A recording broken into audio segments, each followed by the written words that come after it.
മണ്ണിനും മനുഷ്യനും വേണ്ടിയുള്ള പോരാട്ടത്തിൽ രണഭൂമികളിൽ പോരാടി മരിച്ച കയ്യൂരിലെ, കരിവള്ളൂരിലെ, കാവുമ്പായിലെ മുനയംകുന്നിലെ, വയലാറിലെ പാടിക്കുന്നിലെ, കൂത്തുപറമ്പിലെ ധീരരായ രക്തസാക്ഷികൾ ഉയർത്തിപ്പിടിച്ച ചോരക്കൊടിയുടെ അപരാജിത മുഖം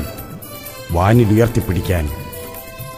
ഇരുട്ടിന്റെ ശക്തികൾ അരങ്ങു തകർക്കുമ്പോൾ അനീതിക്കും അക്രമങ്ങൾക്കുമെതിരെ പോരാടാൻ, നിലനിൽക്കുന്ന അവസ്ഥകൾക്കും വ്യവസ്ഥകൾക്കുമെതിരെ ചങ്കൂറ്റത്തോടെ പ്രതികരിക്കാൻ